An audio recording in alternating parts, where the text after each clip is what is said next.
the source of the whole problem is the fact that condo is a failed form of government. And what I mean by that is, what is the one surefire way to piss off all your neighbors?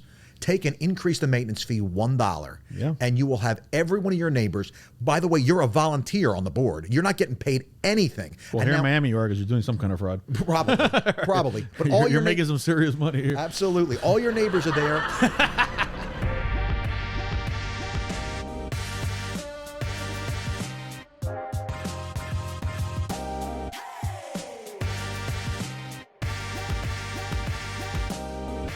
All right, Cadillac. Wow, we're back, bro. It's a thing. I can't remember the last time. Do you know the last time? I mean, it has to have been 6 months. I'm gonna blame this completely on me. It's not Cadillac. Cadillac, since we've last met, has published a book. Comes out next week. He's a published author. July 11th, yeah. Which is like so, an author is one thing, but if you're a published author, it's like a black belt. You've reached black belt, or actually, if you're on the bestsellers list, you get the black belt. This is more like a purple belt. Your brown belt, you're getting there. So that's great, man. And you've done. I mean, you've kept on going. We've been busting our asses, but we haven't done one of these in a while. So I was itching for it. I actually ran out of excuses not to do it, because once I'm here, I love it. Like, this is fun. Yeah. I got a podcast later on. The thinking about it, and what am I going to talk about and everything like that. Even though you and I don't think we've ever done a podcast where we have a list of stuff that we talk about. Yeah. I mean, maybe one. Yeah. We're like, hey, we can't forget to talk about this, but yeah, man. It's been a lot of the good news is we got plenty of material, because there's been a lot of changes to the market. Sure. In the last, let's call it 6 months. It might even be a little bit more, but one thing that I could tell you that has stayed the same and has been one of those things in my head. I'm like, oh, when I talk to Cadillac again, we definitely gotta talk about rates, right? Because rates kind of pushes this entire market. It pushes this entire industry, right? So sure. We've done, when we were at the beginning of this podcast, when we were doing the podcast the first couple of podcasts that we did, we were in the 2s and the 3s, right? Mm-hmm, yeah. I mean, so now we're in the 7s? Yeah, no, I'm so glad we did them, because I was the guy sitting here saying, hey, there's going to be inflation. Watch the rates go up. We do. I mean, if we could go back and get some of these videos, we look like fucking geniuses. I mean, and a lot of them. I'm sure there's some we don't, but then a lot of them we sound like, I mean, we are like, the Nostradamus of at least local real estate and real estate in general. But, one of the things that if there's one note that I took here is just to talk about rates, because, man, there's always the person that says, no, I'm going to wait until interest rates go down. Mm-hmm. And there's a type of person that never does shit, because they always wait for things. And I was talking to somebody, who was I talking to yesterday? I was talking to a buddy of mine about self-employment as a whole, or even getting into real estate as a whole, and the difference between, in Cadillac, I think you could appreciate this, because I know what type of guy you are. It's the jump and then figure out how the hell you got to do it. Yeah. Right. I mean, that's just it is just the route to success. It's not. And then there's the guy who says, well, if I jump, I mean, where's the wind going to be blowing, and where's this and where's that, and I mean, if you're going to use your intelligence for anything, is to figure out what the fuck you're going to do once you jump. It's not to analyze everything. They fear failure more than they love success. Yeah. And so that puts people in a position where they're always worried. And see, this is the thing to understand with real estate and rates. When you lock in your rate, you have taken a position that only insures you against possible upside risk. Yeah. If the rates go down, the limitation of your exposure is what it costs to refi. But you can always, if the rates go down, refinance. It's going to cost you some money, but you can take advantage after the fact. Right. You can't take advantage and say, hey guys, I know we were at 7. Can we go back to 7 now that you're at 9? You can't do that, right? And so what's going on simultaneously with this is real estate is appreciating. The scarcity of real estate is not going away, unless we're going to talk about condos. Condos, we're seeing an oversupply that was anticipated. Whole different world. I would say I would put a caveat out there that whatever we're talking about, we're going to exclude, unless later on we want to like specifically mention it, but let's exclude condos out of the conversation, because that's a whole different world, and there's a couple things that are unique to Miami. So we had the tower that collapsed here, Champagne Towers. That changes a lot of things. It changes the way maintenance fees are handled. That changes insurances. That changes insurance as a whole is an issue here in Florida too. But you know, there's when we're talking about the market, at least, you know, unless we mention specifically, we're talking about, you know, single family, just the real estate market as a whole, except condos, because they do get tricky. But the issue that I'm seeing is that there's these guys that are waiting for the interest rates to go down. But, you know, like you mentioned, you know, there's still scarcity. There's still more demand than there is supply. Absolutely. So what the fuck do you think is going to happen? That's the question. When the rates go down, you think demand's going to go down? No, we're already seeing here. So we're in June, almost July. Yep. And yesterday, I had one of my agents tell me that they put $20,000 over on the addendum. So I'm going to offer X amount of dollars plus $20,000 over appraised. So whatever it appraises for, they're going to put $20,000. We're in let's call it July. We're in July of 2023. We were having this conversation of 2020. This is 3 years. So South Florida in general, right, or specifically, the demand is off the charts. Florida, there's certain areas that are not, but South Florida for sure. Again, and this rate thing, I'm hearing it here, so I'm going to address it here. So what do you think happens if there's an area that's already hot? There's already a bunch of demand. What do you think happens if rates go down? Right, Mr. Guy that's waiting for rates to go down. Prices are going to go up. You're going to have to put $50,000 over appraised value. Yep. I mean, that's just the way it is. Well, I think that the way that I like to usually handle this, because this is one of the number one things that agents hear, and so I teach agents on a daily basis. Is what my day job kind of is. Is I say, all right, a market is made of only two things: supply and demand, right? And so if my customer is saying to me, I want to wait for prices or rates to go down.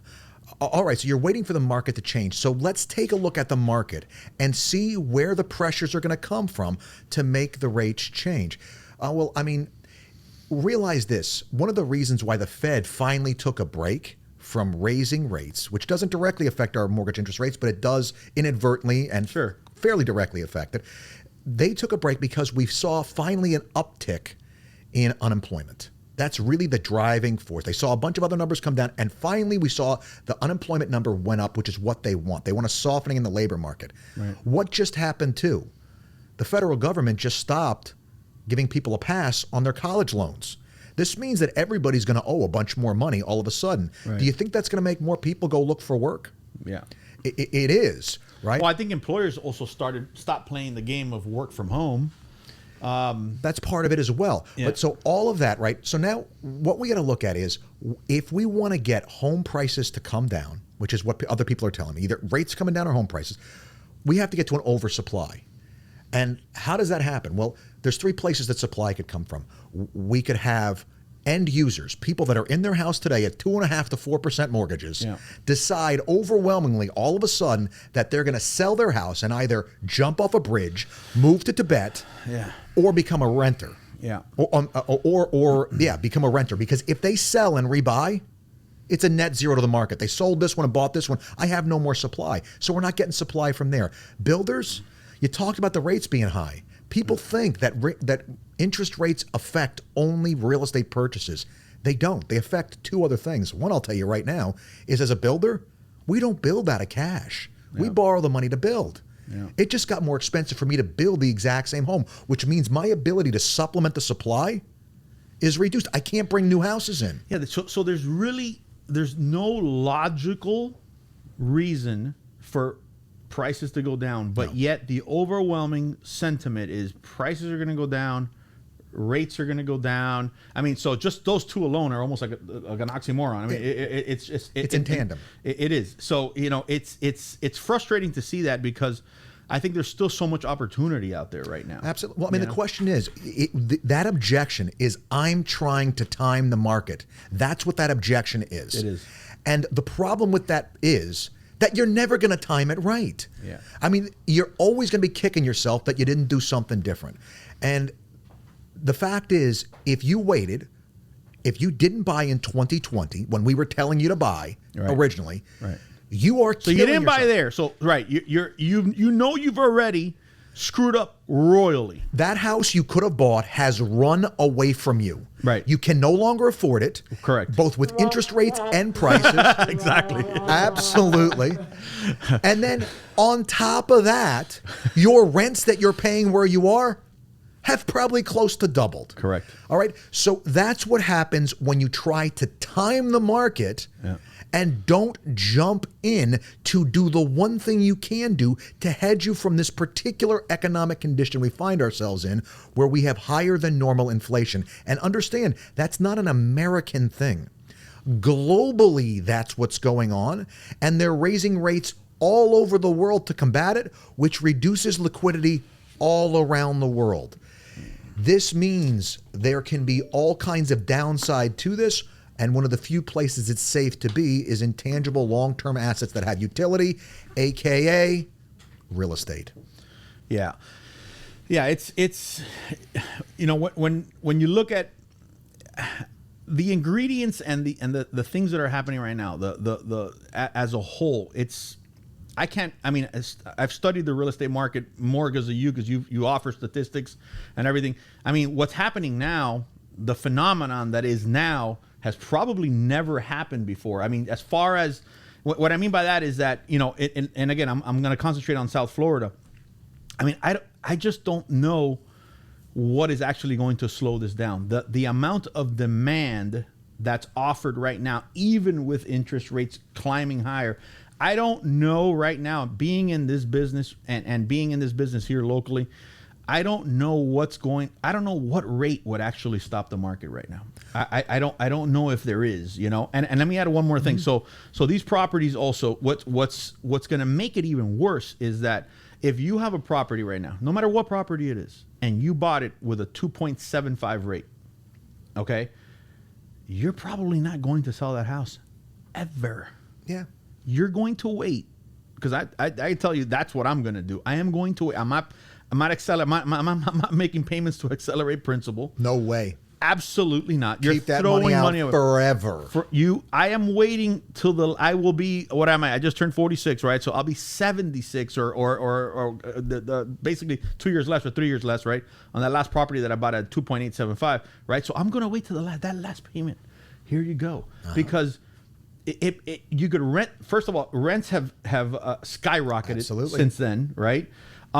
Interest rates have doubled and a little more. And some change. So, you know, that's free money. I mean, is it literally free money? I mean, I just think it is free money. The rate you're paying is below the rate of inflation, which means the bank is suffering a loss.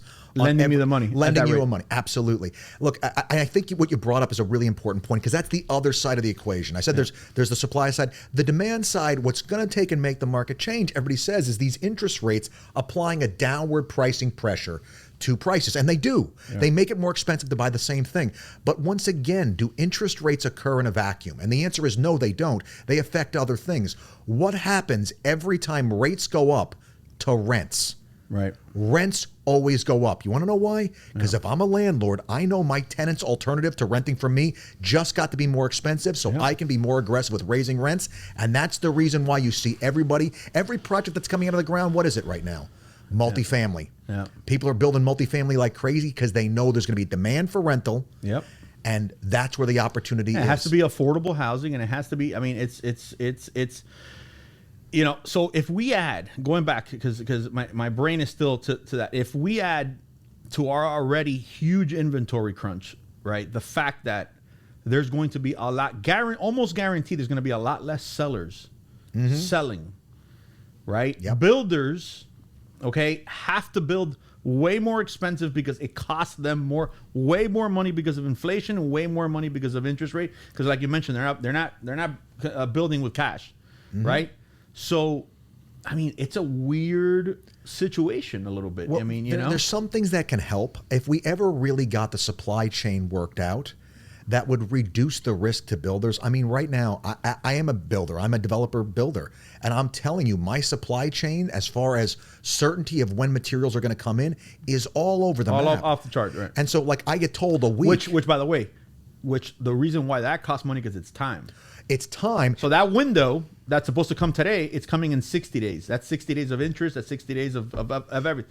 And it's what it does to my cash flow, because I need to complete this one to fund the next one. Correct. That's the next, and those cash flows. So what do I have to do?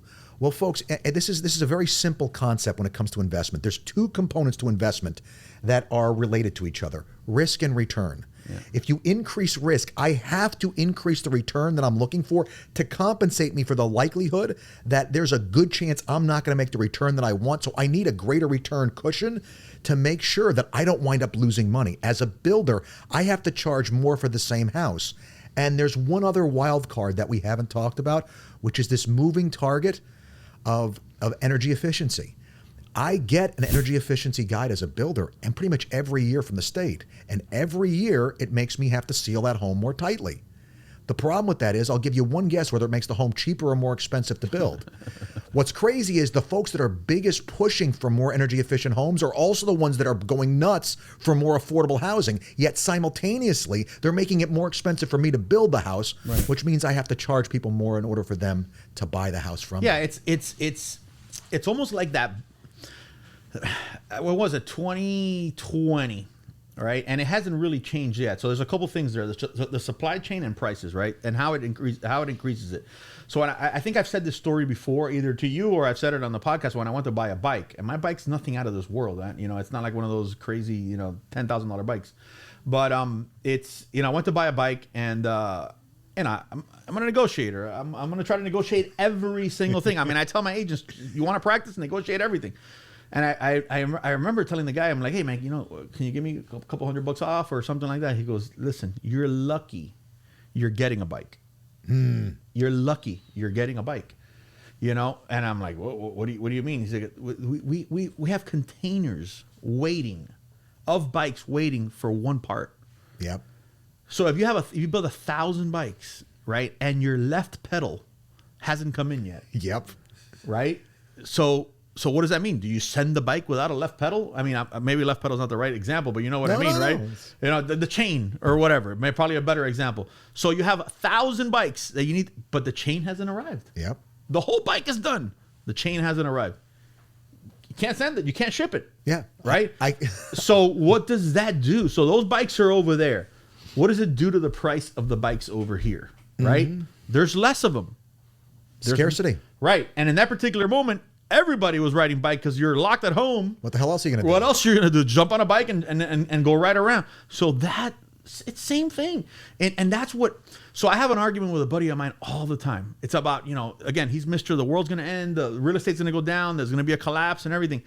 Man, why are we removing real estate in this particular argument? Why would you remove real estate from the laws of supply and demand? Why are we economically isolating it and saying that these rules apply to everything else but real estate? And here's the crazy thing, when everything we've seen in the last few years even has once again shown that real estate behaves the exact same way every time you apply the exact same economic pressures.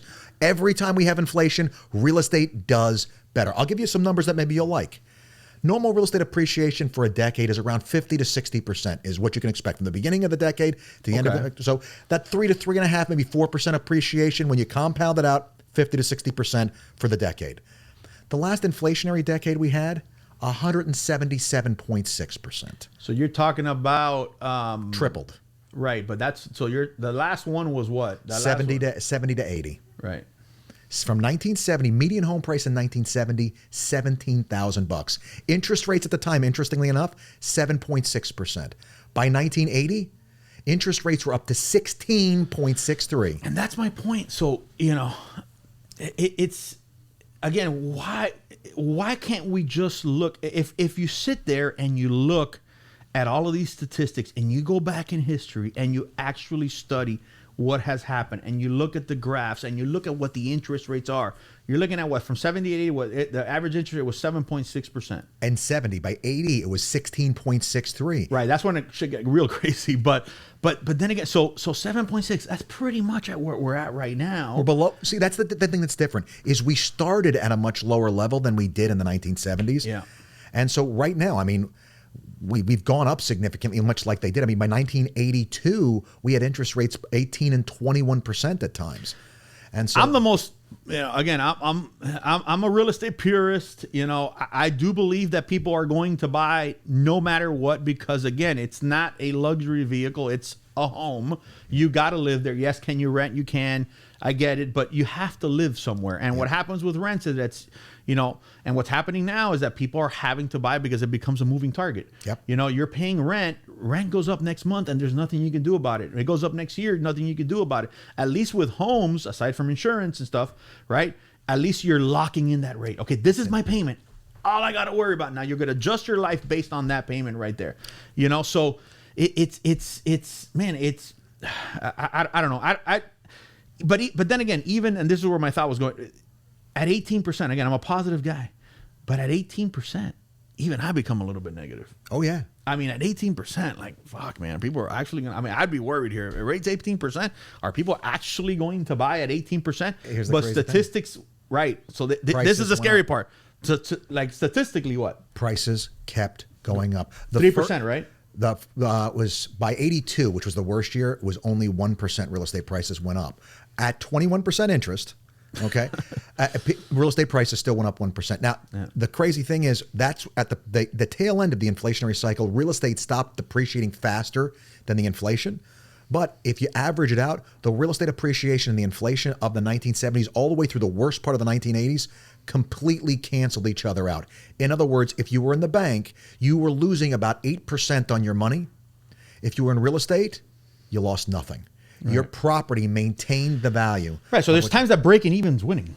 Well, if the alternative is having your money in the bank, I mean, because look, where are people's money? People in the middle class are told, go out, work hard, and save your money. Right. But there's two sides of the coin here, Cadillac. Right. So you're talking about, because we got to understand that there's the person that's looking to invest, right? So there's the guy with a couple $100,000 or $1 million in the bank, and he wants to put it somewhere, right? Mm-hmm. He either doesn't want to lose or wants to at least break even, right? So that's one side of the coin, right? And again, both of them in this particular market point in the same direction, right? Yep. So right now, the guy who's looking to invest, you're better off right now, today, you're better off even breaking even on a property, breaking even. On inflation. You're still going up. Correct. Well, and I'm not talking about him actually, because he wins two other ways. Appreciation? Well, no, there's no appreciation, right? But his rents go up to keep pace with inflation as well. So he gets both the property appreciation and he gets the rent growth. So the property that's breaking even today will make money the year after or the year after. It's not breaking even. That's the crazy. It's still making 8%, but the value of money is falling at 8%. Right. The person I'm talking about is the end user, the person that's buying the home to live there. Right. Where is their money? They got their $15,000, $20,000 in the bank. Right, but that's what I'm saying. Those people are not thinking in that. I'm telling you, because that's my market. Those people are just thinking, I need to live somewhere. They're not even thinking about breaking even like the investor is. Absolutely. There's a million reasons why the investor would want to go in that direction. And that's my point there. Those people that just want a place to live, right? They have $50,000. Where do I put my $50,000? Some of the people that I deal with are not even sophisticated enough to understand the different. Sure, and that's where you break it down for them, Jesus, because I'm a big believer in bringing the good news to the people that don't necessarily understand. I say, hey, look, how much did it cost you to do this in 2020? Right. How much does it cost? How much do eggs cost now? Yeah. Have the eggs gotten any better? Yeah. And so that's the reason why I've used the can of Coke analogy for so long. It's a great one. It's that idea that, hey, look, if I put my money in the bank, I'm actually bleeding to death. It doesn't feel like it, but understand that iPad you could have bought, well, now it costs 25% more than it did 3 or 4 years ago. The car you could have bought, same thing. There's absolutely nothing that's cheaper right now. I can't think of anything. Nothing is less expensive. Right. Nothing is less expensive. Really and it's is. because the money we're using to buy it with has fundamentally changed in value. It is less valuable. It buys about 75 cents of the dollar of what it did a few years ago. I was funny about your Coke analogy. I was sitting at a bar. Yes, it was a nice restaurant. It was a nice bar at a really nice hotel and everything like that. But still, there was I'm sitting at the end of the bar and there's a couple and there's a Coke stacked up on top of another Coke, and then the wife's telling the guy, the husband, $10. Yeah. And I'm like, first immediately I think about your Coke analogy, and I'm like, I'm looking at him. They're like $10, yeah, $10. man, $10. That's crazy. I'm like, $10 for 2 cans of Coke. And you're like, yeah, that's insane. I'm like, yeah. Welcome to Florida. but there you go. That makes me laugh every time. So back to the other thing. So, okay, my guy that says the world is going to end and the market's going to crash and everything like that. How can the market crash if the two major, I guess, push sources of closings, right? The investor and the end user. Okay, if it makes absolute sense for both of those to purchase real estate. Yep. Right. The investor just to either keep their money safe or make some sort of return, and the end user, the person with the family with the $50,000, rather lock in their payment right now than just roll the dice. Because rents have gone up another 50% here in South Florida, right? So if you're that person that didn't want to buy 3 years ago, right? Oh, I don't want to buy because interest rates are going to down, or the market's going to crash, or this is whatever. You're that guy at 2020 and you didn't buy because whatever stupid ass reason you didn't want to buy. Mm-hmm. And all of a sudden now you were renting for $3,000 and that same exact house is $4,500. Yep. Your eggs have gone up, all of that stuff. But let's just talk about the real estate. And your thing has gone up for $4,500, right? Mm-hmm. I mean, if you would have just invested that money, okay? But here's the scary part. Here's the part that, like, at what point do people start picking this up, right? Here's the scary part. So this is a fact. I mean, these are all numbers. It absolutely makes sense to buy just to lock in your rate. Now, you're going to say, well, there's not a lot of houses available. Pick any house. Yeah. What fucking camera do I got to look in? This one or that one? Pick any house. Any house. And you don't have to like it. This is not your dream home. You're not going to live there forever. Pick a house. Pick a property and buy it. Because at least you're going to know that your kids are going to the same school, mm-hmm. right? You're not going to move every year. Your payment is going to, and is going to get locked in at a certain amount. So that's called stability. Absolutely. It's risk analysis and mitigating risk. And what's crazy about this is the thing that keeps people from doing this is they don't recognize the position that they're in. They're not sitting there like on the fence where there's no consequences. They have an arterial bleed going on right now where their money is losing buying power. Yeah. Rapidly. As soon as you lock in that payment, you are agreeing to pay the bank a certain number of dollars. Right. That does not change. Yeah. The buying power of that money, though, is going to continue to fall. Inflation, even in normal times, is always devaluing our money, right? And so when you understand, when you wrap your mind around that, who's eating that loss? The bank is. Yeah. I'm finally on the right side of a transaction where they're getting screwed and I'm not. Oh my gosh, I'm all over it. Yeah, so again, guy who decides, and again, I'm going to look into this camera here. Guy who continues to say it's not the right time to buy, okay? You got to look at yourself in the mirror. Wake up in the morning before you brush your teeth and look at yourself in the mirror and tell me logically how it is that an investor is way better having his money in an investment property than in the bank, okay? An end user, okay, is way better locking in a payment, okay, than just leaving it up to the rental market to continue to go up, okay? And guess what? If we're speaking locally, there's still 1,200 people moving in a day into Florida. Call 30% of those South Florida. Call 40% of those South Florida. And how the fuck how are you logically still going to say that the real estate market's going to crash, okay, and that you're going to wait for interest rates to go down? When we've clearly, it's logic that if interest rates go down, okay, here's another factor that I forgot to mention here.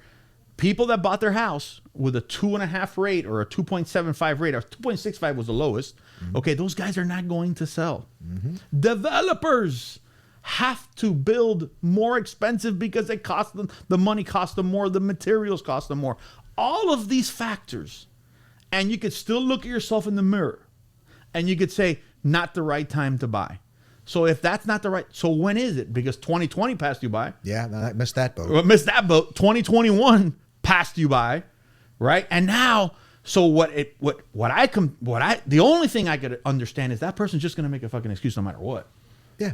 I mean, there's just people that will never buy because they're just. I don't think they understand that the cost is going to be a reduced standard of living that they're going to have to suffer. Or have to move out of Miami. Well, that's what I mean by a reduced standard of living. You're going to have to, your 5-minute commute to work because you love where yeah, now you're going to be 45 minutes to commute to work in order to afford the rent. Because understand this, in an inflationary market, the separation between real estate owners who live there in their home and renters broadens. The standard of living for renters falls because wages tend to go up faster during an inflationary market, but they never go up as fast as prices do, which means the differential, let's say wages go up at 5% and inflation is 7%, which is what we saw last year, let's say.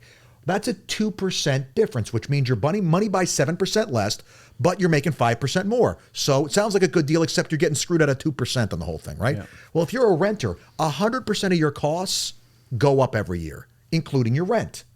Your rent will go up with inflation.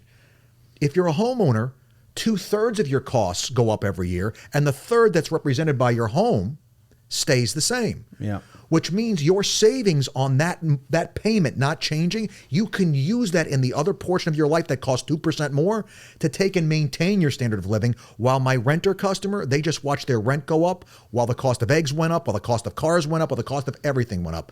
The standard of living between the two fluctuates, and you lose in a much bigger way in an inflationary market. So my only real concern for the market right now, right? Because listen, there's a lot of good things about being in real estate. One of the, I would consider a negative in real estate, if you're in this all day and you make your living off sales and everything like that, is that you never know what next month's going to bring. You could think, you know, right? I mean, at the end of the day, right? But it could be a good month, it could be a bad month, it could be a great month. I mean, you just really never know. There's a lot of waves and stuff that you kind of figure out as you go, right? But one thing that I would be concerned about would be next year, end of next year, election period time. Right. Mm-hmm. You know, I know that usually real close to election time, people kind of stop doing things. I don't know why, but they do. That's uncertainty. The way. Uncertainty. Now, would it be safe to say that this particular election offers more a juice of uncertainty than most? You know, because I mean, it's a matter of comparing the status quo to an alternative, and you know, it seems like. The status quo hasn't been particularly effective at handling this. So if it's a matter of maintaining the status quo or something that's potentially perceived as better, I think that you may not see as much of a downturn as you in activity. But once again, you know, we're back to scarcity. Yeah. We just don't have, I mean, most markets I look at, I'm looking at sometimes a sub 30-day supply of standing inventory. Yeah, a standard, a neutral market is a 6-month supply of inventory. Really, I didn't know that actually. Yeah, that's actually when what different, and that's what the book says. The book says. Well, I actually wanted to know what the book says, so that's good. The book says at the 6 months. Rule of thumb. The rule of thumb is below 6 months, it's a seller's market. Above 6 months, it's a buyer's market. I don't say that. My personal opinion is 4 months. And I say 4 months. 3 would make sense to me. Now that I know the statistic, 6 months seems like a lot of inventory. Well. At 4 months, my seller is starting to get a little bit antsy. Yeah, that's why I'm saying at 3 months. Well, let me finish making my point. You tell me if I'm nuts. Okay.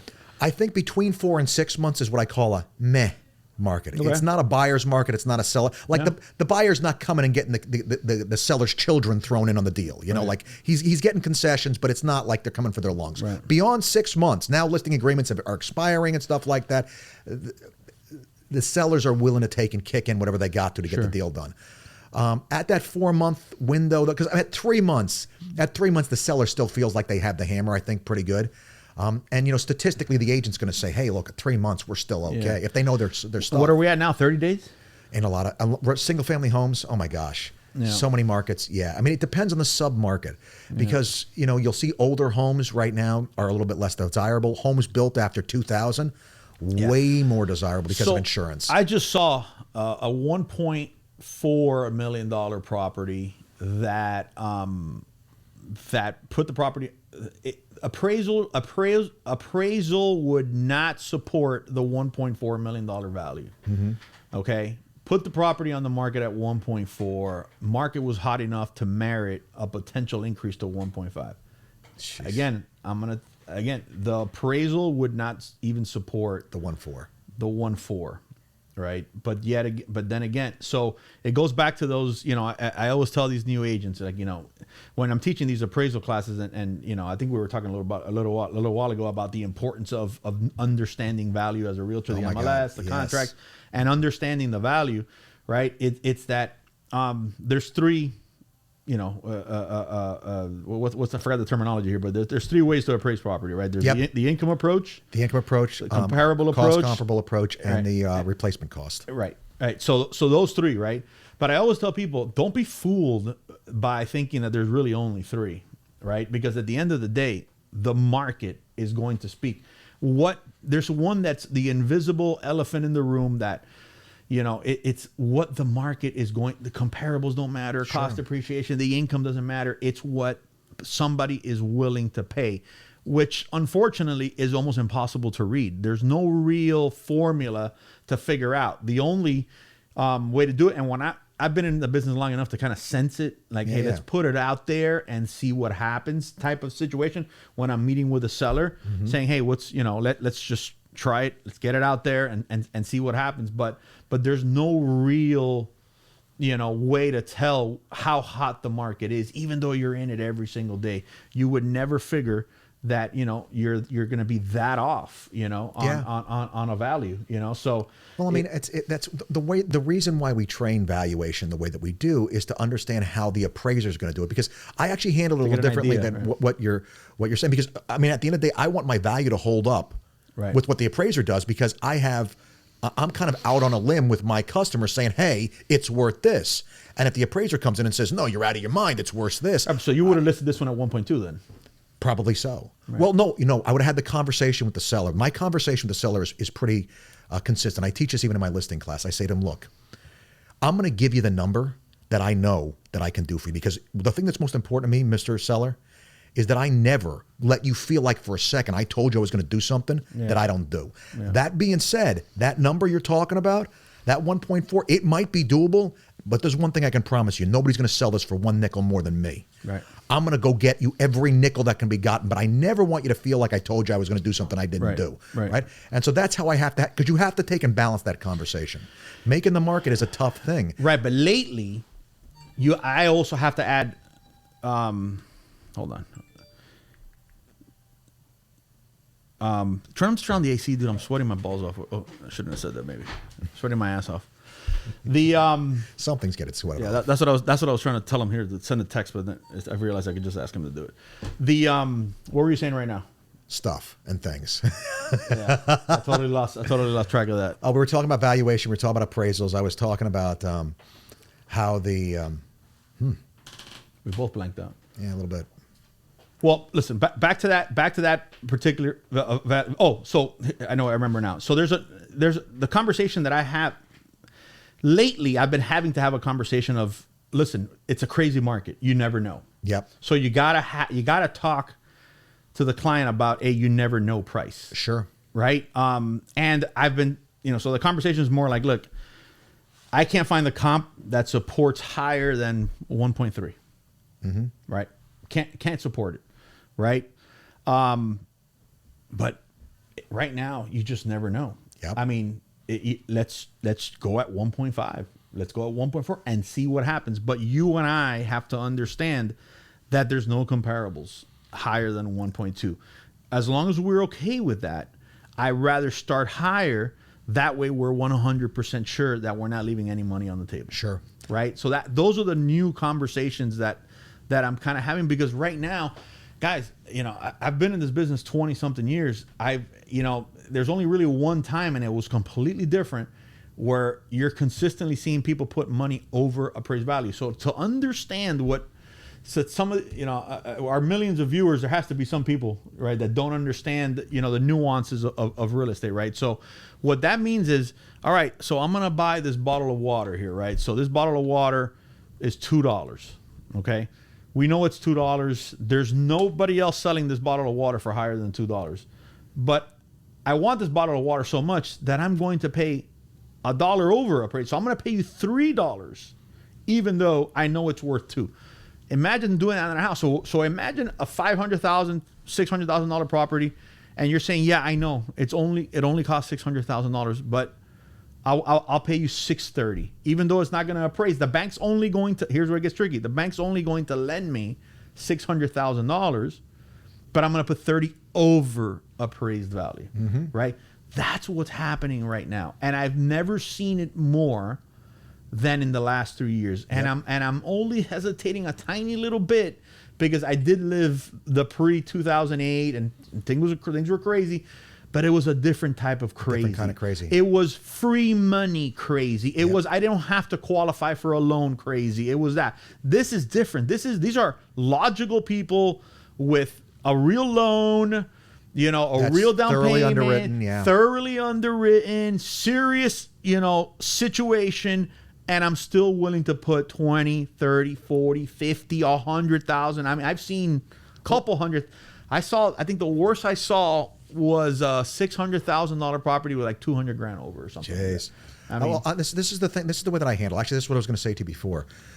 The way that I handle it when I talk to agents about valuation is this. I say, who is the final arbiter of value? It's the appraiser. And by arbiter, I mean, arbiter is when you go to arbitration, you got somebody that's neutral in the room. The appraiser is the arbiter. Unfortunately, I've been to a couple of those. Yeah. Well, because the appraiser doesn't have a dog in the fight. Like the appraiser's getting their fee, regardless of what number they come up, they're getting paid, and they don't have any reason to take the value one way or the other. But who's the final decider on value? And it's the buyer. Market. Call it the market, right? We call it the market. We call it the buyer. Because if there is a buyer that is willing, what is something worth? What somebody is willing to pay for it at any given time. That's what it's worth. Yeah. And so, like, I mean, we had real estate in New York during the times of Mr. Andrew Cuomo's predecessor, where he completely tanked the New York market. Yeah.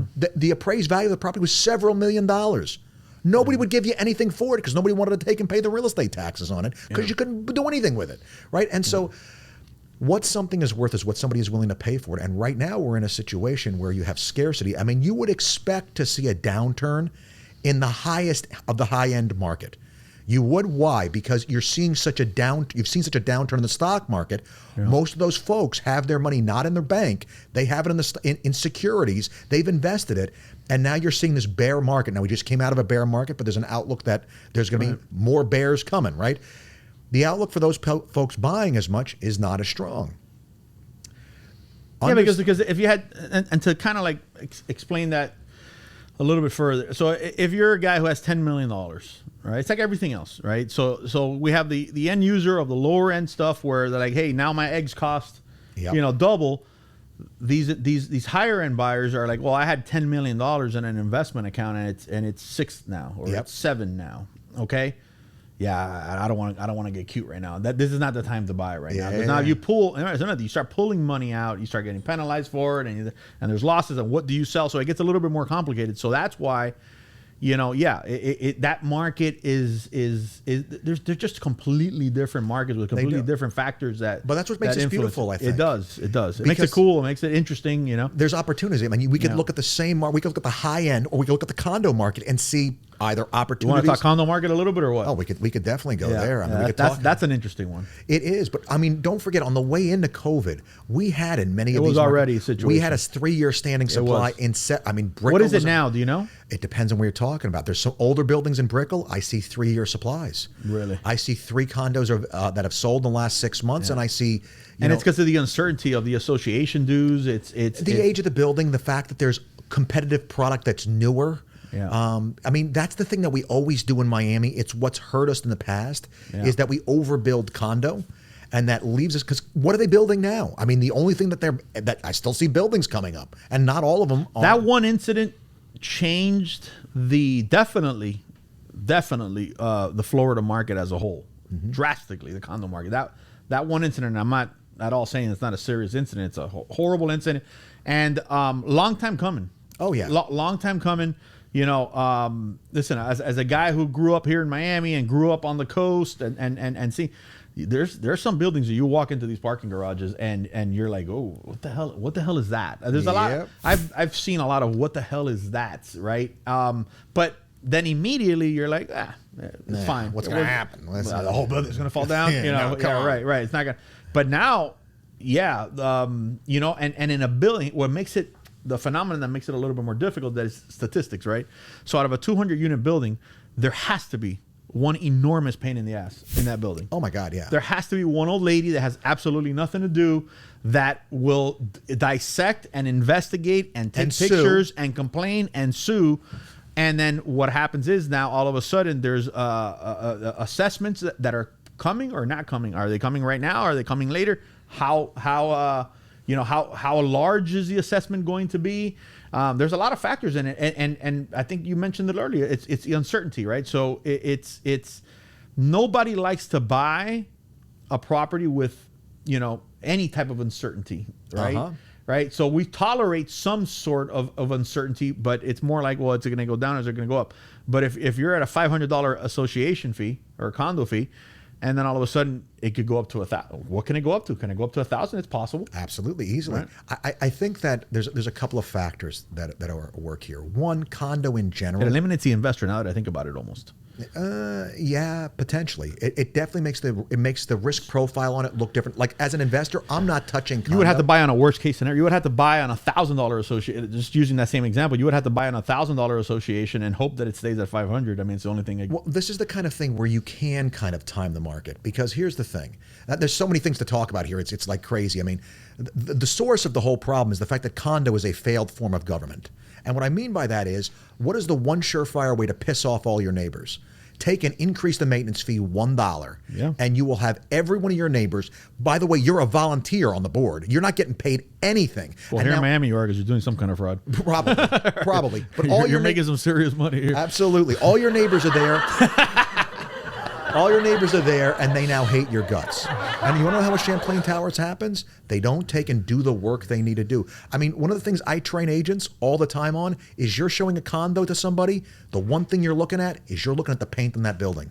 Yeah. People do not realize that our construction down here, stucco and concrete with reinforced steel, the only thing that protects the steel is the paint. It's the only vapor the outer barrier. layer. It's the skin. It is the only thing that keeps the water. You got to think out. of it as a human. It's a skin. It's a skin. If you remove the skin, or there's holes in the skin, stuff's gonna infection's gonna is gonna enter, and all that stuff like that. And yeah, and when you're in the ocean, guys, it's really, salt water is an amazing thing. You leave a car parked on the beach, and you come back 3 years from there's tires. That's all that's left. I mean, it's crazy. Salt water is phenomenal. The destructive force that salt water is. So yeah, if it's not painted correctly, it penetrates, and once it penetrates, you know. And again, we also underestimate, you know, I guess, engineering, right? So if you have one leg, you know, of the tower structure that's not functioning, it's like when you have one bad knee. Yeah. Right? What usually happens when you have one bad knee? The other knee goes. The other knee goes, and sometimes worse than the first one. Because you're putting all the weight on it. So that's exactly what's happening there. And now all of a sudden, so I got a buddy of mine that's in his business is concrete restoration. Oh, that's the two most beautiful words in the construction industry, and the worst words in condominium. And he's in the Keys. Oh my God! So he is surrounded. Printing money. Hard to see him now. He's so busy, right? So it's one of those things that you're looking at a building right now. If you're, you know, a 70-year-old lady, and you're living in a building right now, I mean, you're scared. I mean, you're scared, and you're looking at every little inch of that building, right? And you got to figure out. And even if you're not that, you know, pain in the asshole lady, I mean, just logically, you got to start paying a lot more attention to that. And by the way, guys, if you really think about it, restoring, you know, a building, a 50-year-old building, and really breaking it down and restoring the foundation of it, right? And in if the it's Keys, not been properly maintained, right? And in the Keys, they're all on stilts. Yep. Right. They're all on stilts. So it's you're going one by one and inspecting and that rusted rebar and I mean it's a. But then again, we're not really trying to explain construction to you guys. We're trying to explain how that market right now, with the level of uncertainty, if you're an investor, or if you're back to the same situation, there's two sides of the coin. You're an investor or you're an end user here, right? If you're an end user and you want to buy a condominium for your family, okay, you probably want to buy a new building. Or you want to wait. or you want to wait. And so this is my position. I think there's an opportunity in condo, but not now. It's kind of like if you were to talk, we were to Like, talk. you want to buy a penthouse, this is the time for you right now. Well, probably so. Right. But if we were going to talk about short-term rentals, I would say the exact same thing. I'm not buying short-term rental properties right now. I'm waiting because with the outlook for changes in the economy and everything like that, I'm expecting reduction in discretionary spending. I'm expecting incomes to come down, and then the property, the same property is not going to make as much money, which means I'll pay less. You got to compare those types of property, those short-term rentals. You got to compare them to the hotel business. Absolutely, and that's exactly what the competitor is. But when we're talking about condo here, as an end user, I think where the opportunity is going to wind up being is as these special assessments get baked into the cake. So the prices are going to do what they're going to do, or the inventory is going to do what it's going to do. Once those prices are baked in the cake, we're going to have a very new situation. What is the biggest thing that's always kept condos from being financeable with low down payment financing? Biggest issue always, lack of reserves. Right, the association, the health of the association. Well, it's particularly the one item in particular. There's two really things. It's too many rentals or lack of reserves. I was about to say, that's the only reason I didn't go straight to that one, because the ratio of renters to owners. Correct. But now, if every building is mandated to have a bare minimum of reserves, the requirement necessary to be financeable at that low down payment is going to take and now be a much more attainable goal for those buildings. And when they become financeable by low down payment financing, they can be the potential solution to the lack of affordable housing. So what you're saying is that we're living through the rough patch of it, but once it all settles in and everybody has those reserves, I would expect those condos a ton of inventory all of a sudden. I'm expecting it kind of to be a downward tilt with now I may expect the condo actually to appreciate better than other pieces of the market once those buildings become financeable with low down payment. I would absolutely agree, because it might.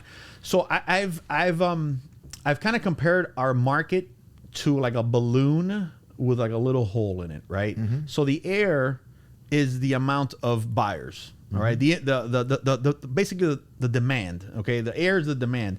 So you poke a little hole in it. It's right. But again, there's a certain amount of air in there. So the slower it goes out. So what's happening is why this market's lasted so long is because the air is just slowly, creeping out. Right.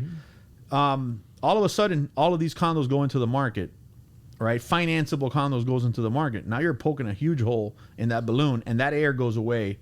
Right, the amount of demand. Well, potentially. Don't forget, find me a $250,000 single family home ain't going to happen. Yeah, but a $250,000 condo that I could find for you. So what we may be seeing is actually another balloon coming in, which is all the demand that are renters that now all of a sudden can participate in home ownership by way of condominium. These folks were not part of the original demand that we had because their price point was below what they could find in the market. Right, but there's still a certain amount of air in that balloon, right? And poking that hole is, I'm comparing it to opening up thousands and thousands, or hundreds of thousands, or tens of thousands, depending on how you're comparing. It won't happen overnight, though.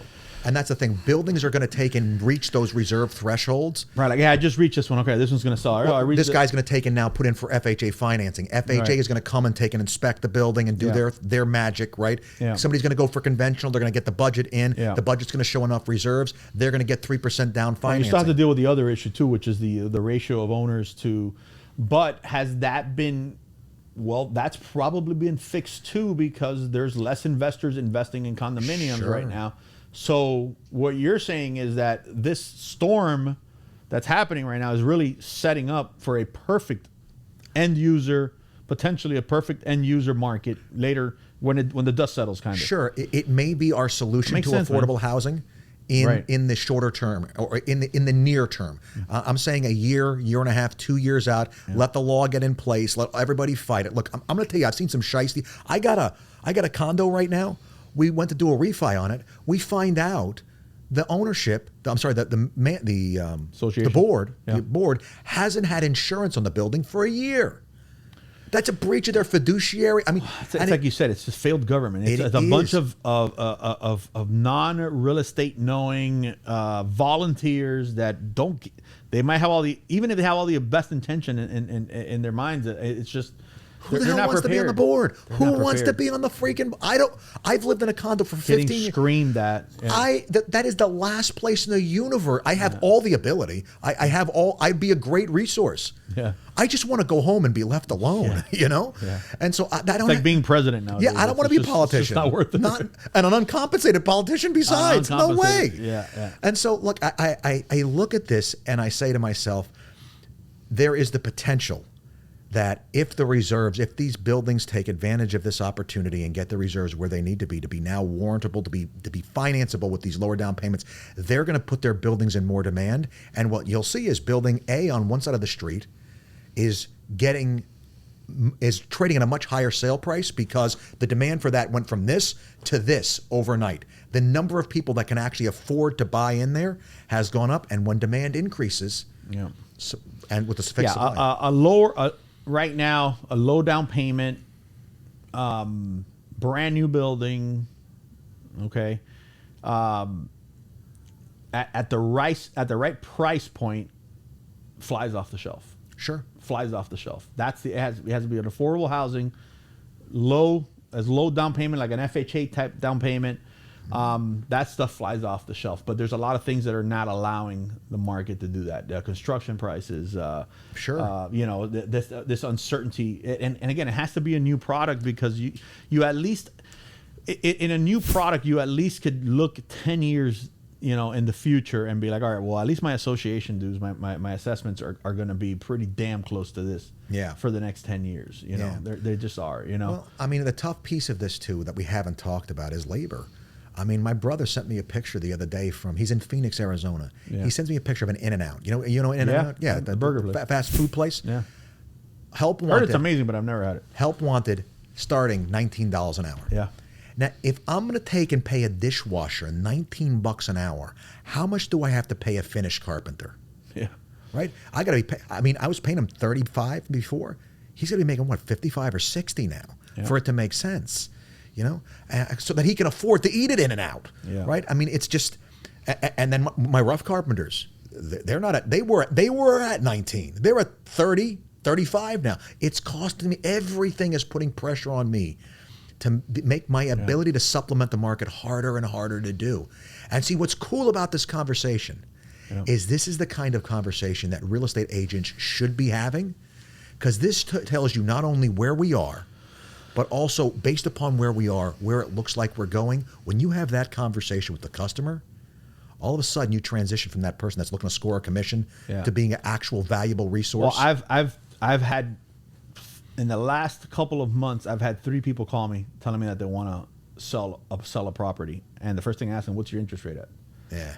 They tell me that's in the 2s or the low 3s. You're out of your mind. You're crazy. You're crazy. And I had one that came back to me and goes, look, I know I'm crazy, but I just have to do it. I'm like, I did all the numbers, I did the rentals, I did the whole situation. I'm trying to turn, but again, that's the way you create relationships, and that's how you absolutely. So people are like, hey, look, this guy actually cares, So it's. I think you said the most important part. Yeah.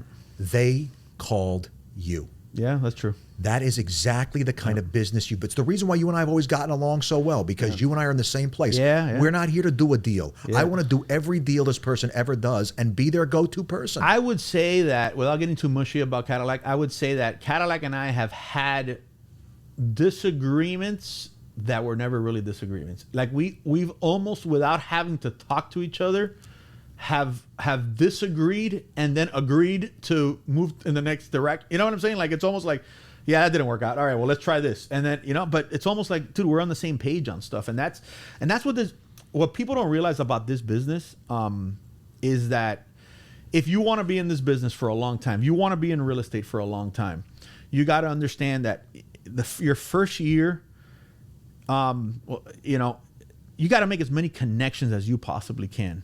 Okay. And the way you make these connections is I get your back, you get mine.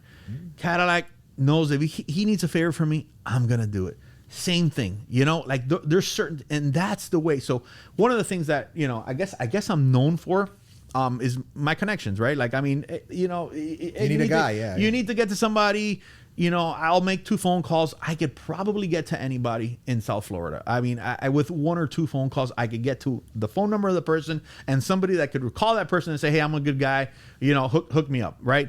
But I didn't grow up with those connections. I didn't grow up with a rich uncle that was in the business, or I didn't grow up. All of that's been by just, I got your back. All right. Oh, but you're not going to make it. Doesn't matter if I'm going to make any money. That's cool. Don't worry about it. No, but doesn't matter. Get me next time, or don't. Doesn't matter. We're good.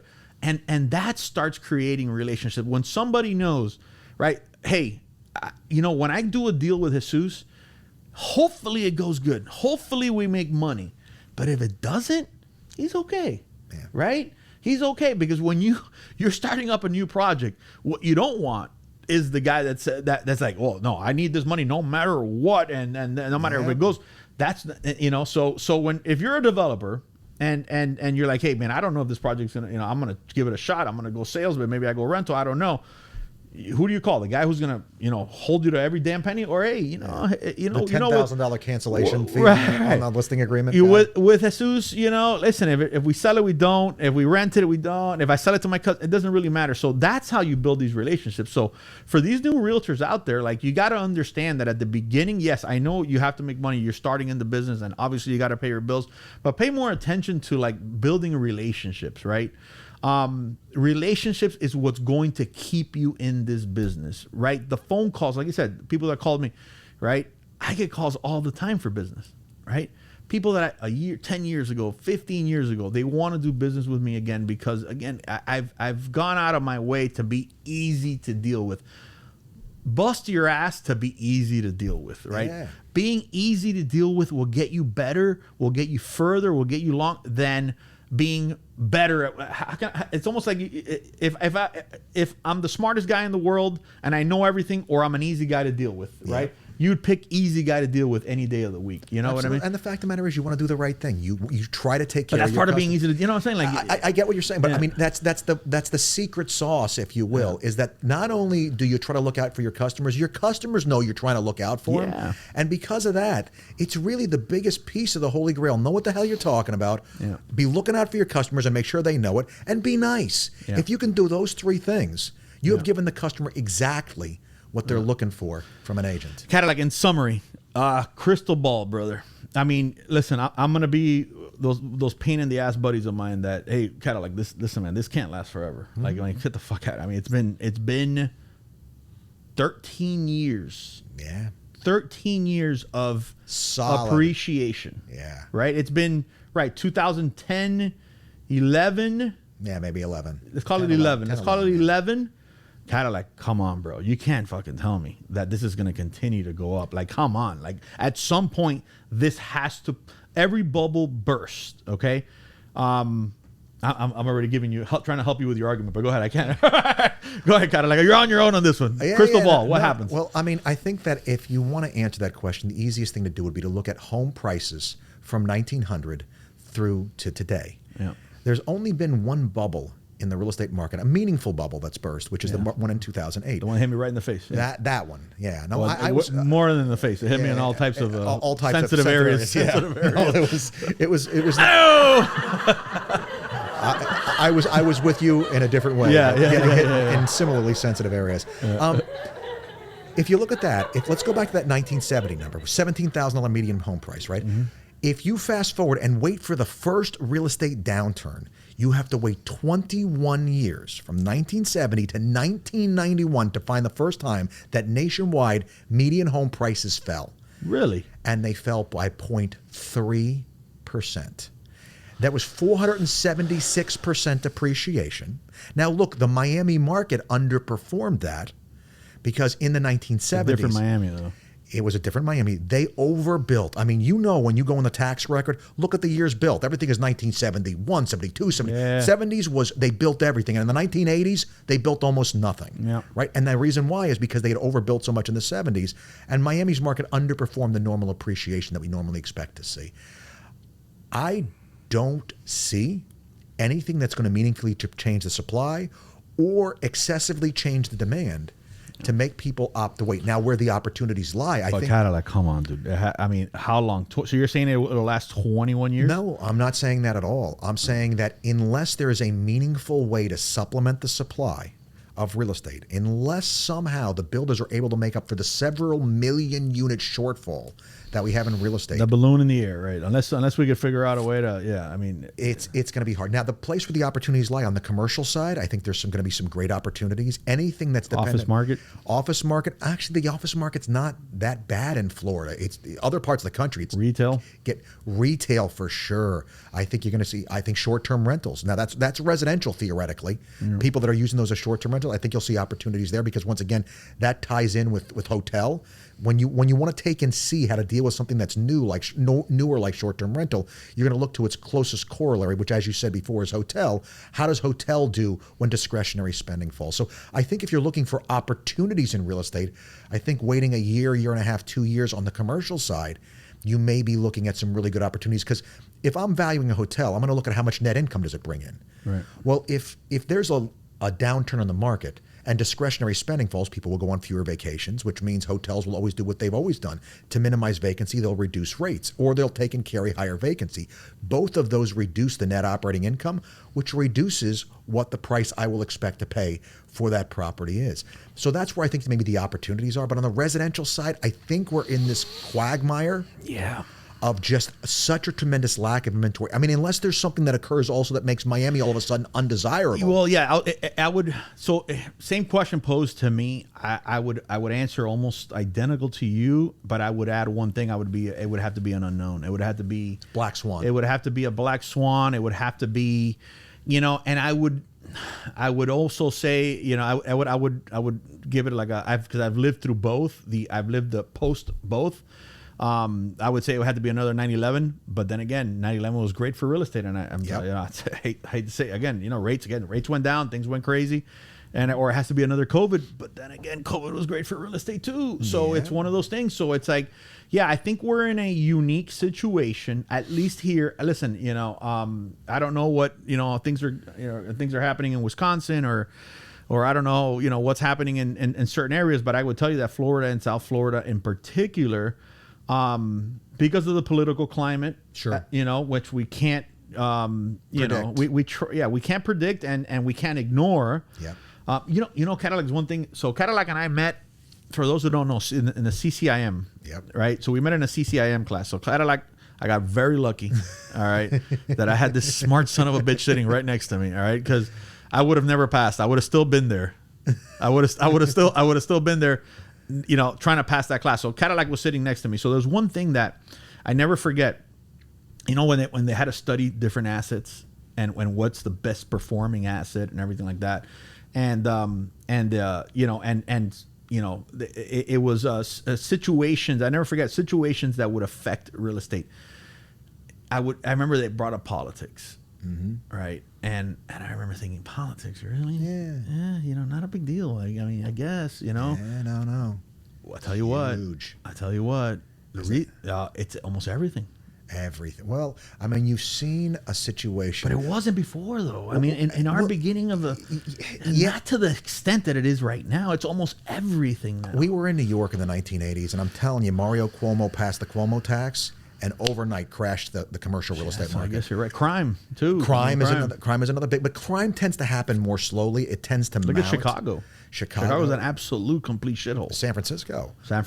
Yeah, no. San Francisco is the one where you're seeing a lot of businesses actually opt to leave, which is kind of a different thing that we normally see. But I think that what you had is kind of this perfect storm because everybody got sent home, right? And you couldn't distract yourself anymore with let me go to the club. Let me go do all this stuff to distract myself. Now you're sitting home alone with your thoughts thinking, why the hell do I live here again? Before I forget, because I will forget. So that part right there, people, less spending, less everything, also brought us to a record high level of equity. Oh my God, yes. And that's the reason why the third leg of the source of supply, correct, distressed assets. We're not talking about distressed assets in residential. And we have to mention that, and I'm sorry we're going to mention it at the end of the podcast, but let me explain that, right? So people are also saying, "Oh, I'm waiting for foreclosure." I've heard a couple of those morons, right?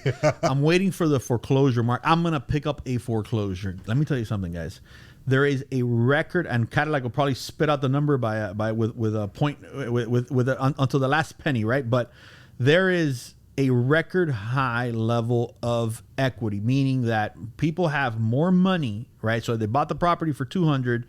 It's worth $400 right now. That's $200 of equity, right? So there's a record amount of equity. So what that means is that if you fall behind on your mortgage right now, okay, you're not short selling, you're not foreclosing, you're selling the property for a profit. Now, you might have to get the hell out of Miami, or you might have to get out of whatever it is because you can't afford it anymore, but that's fine. You're leaving the property with a certain amount of equity, right? You're leaving the money, you're leaving the property with a certain amount of money in your hand. You're not foreclosing. So that influx of distressed properties going out on the market, something happened with the... Yeah, I just lost my headphones. Yeah. Yeah, they just flat out. Oh, there we are. There. Wonder you didn't pull it though. No. So that whole influx, so that, again, we would normally depend on a certain amount of fall through, a certain amount of foreclosure rates to feed the market for more inventory, and that's almost non-existent right now. It's not going to happen. Right, it's non-existent. And then you're like, and it's not even. I'm not even seeing a lot of distressed sales. No. Meaning I'm not going to lose money, but I'm in a hurry.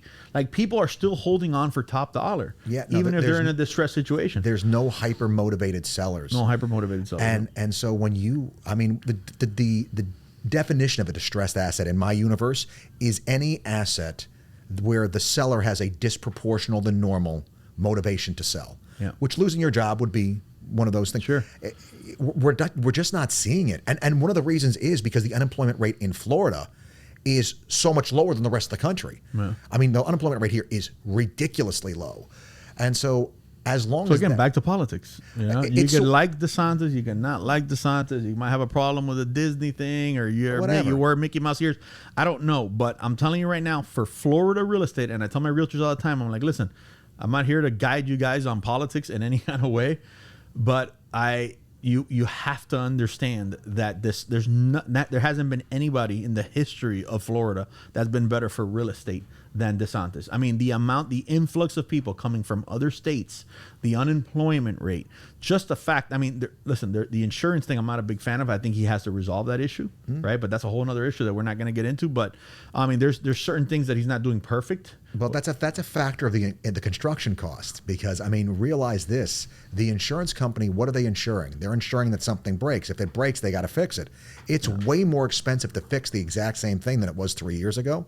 So the reason why those insurance costs are higher, I think, largely is due to the fact that the insured risk is so much more. Well, I would also include that there's more insurance fraud. That's because the insurance company, look, the game between the insurance companies and the fraudsters. I was going to say the adjusters is nuts. The insurance companies always come in with a number that's ridiculously low to start with. They never come in like a right person and say, all right, look, this is what it costs. Yeah. That's what we're going to pay. Don't worry about it. We got you. Yeah. No, it's always, this is what it's going to cost. Okay, we're going to give you 1/10 of that. And then the adjuster comes in and says, we want 1,000 times what you, and then they go back and forth, and it winds up costing them a whole bunch of money. I mean, look, every time there's a hurricane, what does everybody say? Hey, we get a new roof. Yeah. It's not a good thing. You're right. It's a bad mix, and there's really no good solution for it. But I would say to you also, the construction costs going up is one of the reasons why you're seeing the insurance prices where they are. The fraud has been around for a long time. Yeah, it's not anything new. But I'm seeing insurance rates double at a. I've never seen it the way it is right now. Insurance rates are going up higher than I've ever seen. Like jumps that would. I mean, I had a jump in my house that was like, I'm like, dude, this is insane. How can somebody like, I'm doing well. Yeah, I'm doing well. You know, like it sucks, but I can handle it. How the hell do people? I mean, how do you get that call and say your insurance just doubled? You know what I mean. So, but then again, so you renters are saying, you see, your payment did go up. I would tell you, what do you think your landlord's going to do when his insurance goes up? He's going to raise your rents too. So it's all the same thing. So straight pass through. Cadillac has been a damn pleasure, man. Always fun. Always a good time. Always, you know, I don't know. I feel like I learn more in these podcasts that I'm actually like giving. You know, I feel like. But I guess if I'm learning, other people are learning too. No, it's good to talk about. Honestly, a lot of times it's good to just get your thoughts out there and hear them. You know, in the ether, it helps you to really understand stuff better, and it's great to have it go back and forth, man. Sure. So, all right. Anything else? Hey, I know one more thing. Cadillac, the book comes out July 11th. It's on Amazon. It's called Close for Life, and it is a book about how to fundamentally do real estate in a different way, so that you're doing exactly what you talked about. You have not done real estate to earn money. You've done real estate to build a business. Yeah. And that business that you've built that comes back. Those calls you get, you don't advertise for. You don't spend money for that. Yeah. You advertise for leads for your agents. Yeah. But you don't have to advertise for business for yourself. Yeah. And that's because you've actually done the work of doing what most agents don't do. The industry today tells agents the way to cure every problem, go get more leads, go spend more money on advertising. My solution is fundamentally from go, build a business, close not deals, close customers for life. I want every deal this person's ever going to do, and I'm going to earn it by the way I do this deal with them right now. Listen, the guy who does our clips now, make sure you get that last clip and let's blast that. That's listen, man, I learned a lot from Cadillac. You know, I think that you know, he's on the ground too, but I'm getting the ground information from, you know, a lot of 500 realtors, right? But it's also good. I love coming and saying, all right, Cadillac, this is what I'm seeing, right? What happened in 1974 that was similar to this? And he'll have a graph, you know, and he'll have exact information on what happened in 1974 and how much the appreciation was. So it's pretty damn cool to do that. So yeah, definitely get his book. You'll learn a lot from it, and he's. You know, a lot. Listen, it doesn't seem like it, but I've read a lot of books, right? And what happens specifically with these real estate books is that they're full of shit. Oh, yeah. The large majority of them are just an academic. Oh God. An academic. It's almost like these professors, right? They you know, it's back to school. Like, you know, The Businessman. I'm aging myself there, but a phenomenal movie. A businessman goes back to school. You know, goes to university and he's in a business school. He's like, that's not the way it works. Yep. Yeah, that's bullshit, man. I'm the millionaire businessman. You know what I mean? I'm not going to learn from this moron. You know, but Cadillac has a unique situation because he's been on the ground, but he is an academic and he is a guy who could pull statistics and a researcher and everything like that. So I'm not just saying it because it's here. I'm actually looking forward to reading the book and you just did the audio part of it, right? I just recorded the audio book. Yeah. I just finished it yesterday. So yeah. So I'm saying that because guys like me, that when I say read, I'm not really meaning read. I'm telling you, I'm gonna fucking listen to the audio. You know, so well, it's kind of cool because now I'm a professional narrator. So like. Yeah, I can actually say, like, you know, I can professionally read you a bedtime story. It's like you gotta add that. Right? Yeah, it goes on the resume. You gotta add that. You know, if I was going to summarize what it is, man, it is everything that every class I ever took never told me that I actually needed to know to be successful in real estate. Yeah, eliminate the fluff. Yeah, pull the BS away. Yeah. That's right, man. Cool, man. All right, guys, we'll be back soon. I don't know when, but we're back on it. All right, it's happening. Thank you.